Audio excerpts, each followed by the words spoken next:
Auntie Jo here with Auntie Jo Sews. So I have been waiting. This is a short tutorial today. Hopefully be less than 5 minutes for you. I've been waiting and waiting to do the Hershey Nugget treat bags for my upcoming craft fair. And I waited and waited to get this particular die to use in my Gemini, because that's what I use all the time. And it produced this for me, which I tried it in regular paper, I tried it in cardstock. I don't like it in anything, so it's not going to do it for me. I tried loading up the bags and putting it on, and I just, maybe a different color later on, something else, I'm not digging it. So what I decided to do, I started making these last night, finishing up today. I just have taken my little bags. These are 2.5-inch bags by 6-inch clear plastic bags. I've taken my DCWV the Ultimate Christmas Stack paper. I've measured it to, this paper is 2¼ inches by 6 inches long. I'm scoring it right at the second line. When I pop it in, I can see, oh, there's my second line. I'm scoring it there. And then I'm taking it and putting this little sheath, and what it's going to do is hold the little nuggets in place, of course. So you want to, this is really important, and I kind of caught this by accident. There's two things I'm going to point out that I really caught by accident that I'm glad I caught now. When you put the paper in, make sure that the plastic that's going to close, because these are resealable or sealable bags, is going to close to the back. So you're going to put your paper to hold your little nuggets here in, if I can get it in here, Joe, come on, in, so that the front is facing, so the back is going to close over. That's going to be super important. Okay, so that's the first thing. Second thing is I'm wrapping each nugget with, let's see, how big are we? 3¼ inch paper, and it's 1 inch wide, and I believe it's 3¼ yeah. And what I've also done is I've taken scraps too, like these little teeny scraps. I've taken those and I'm using those to wrap as well. So your little 1 inch wide, wrap it around, just about 3½ inches is 3½ inches going to do you well. But here's the thing, and if you watch my videos, you know that I do not use the ATG gun. Him and I aren't friends. I'd like to pawn him off on somebody else, and I'm afraid it's actually not just operator error, which I'm sure is a large part of it, but I'm sure some of it is also that he doesn't work correctly, and I don't want to pawn him off to someone else. Anyway, so here's my thing.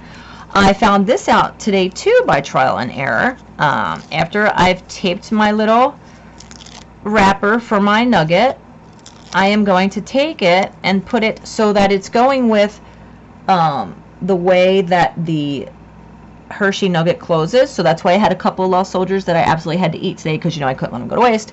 I was putting it on and pulling it, and I ended up opening it, and you don't want to do that. So you want to see where your Hershey's is, where you're like a little envelope looking thing, if you can see it, looks like a little envelope. Stick your little thingy here, your little paper, so that you're going to pull it, and you would just in your head be imagining pulling it tighter. Keep it tight all the way around, all the way around, all the way around to the end. Close it up, and there you have an adorable little nugget to go in your pack. And I like to alternate. I like to keep some the same. So it just depends on the mood that I'm in. And you put them in here. Here's one I just did. And you're going to fill that all the way up. And I'm using 6 nuggets in each one. So some I have all the same. And what I've done is I've taken baker's twine, red and green. I got off of Amazon. And just some plain tags. They're not sticky. I don't know if they are sticky or not. I don't think they are.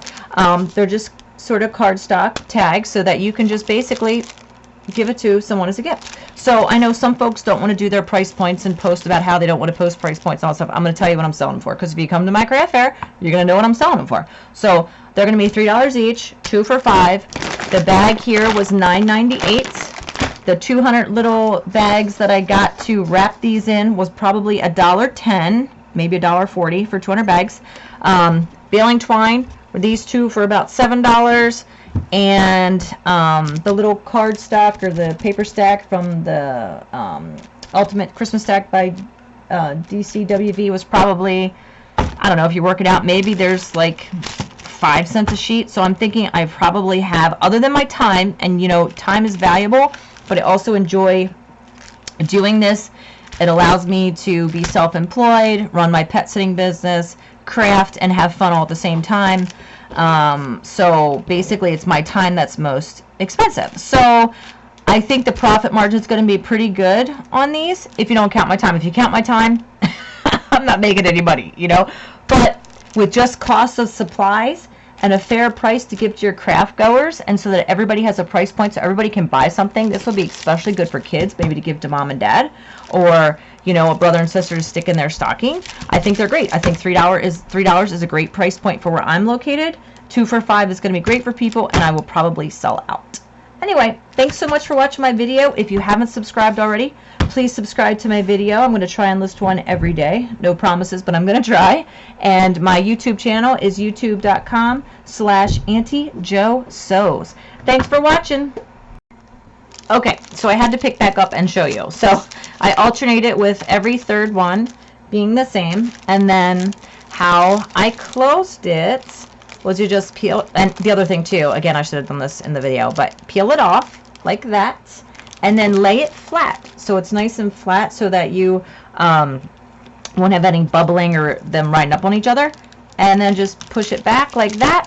There you go. Pull out some of the baling twine here. See, it's nice and neat and secure. Wrap it around just a couple of times here. And I love baling twine. I use it, well, it's actually baker's twine. I use baling twine all the time. If you saw last night's video, I had to hang it from a hanger and some baling twine in the living room because my husband had the mic stand. Anyway, I just wanted to go ahead and show you that. And then, like, you would take one of the, what do I do with my little thing? Joe, lose your head. Okay, so here's the ones I'm going to choose from. Just some of them already have holes in them, some don't. So just pop a little hole in there. Which one do we have? We have the fat one. Yeah, we'll use the fat one. Like that. Get a hole in it. And sorry, yeah, I thought this video was over. I'm like, you know what? I just finished this. I just totally go back and redo this. So there you go. Do that. Make your little bow tie thing. All right. Here we go. And it's kind of funny because, well, it's not funny, but I have carpal tunnel, so it's really hard for me to do bows and stuff sometimes because my fingers are numb and I can't feel where the stuff is. So actually, this is probably taking me way longer than it's going to take anybody else watching this. So there we go. There's my little bow, and there's how many I have done now. Thanks again.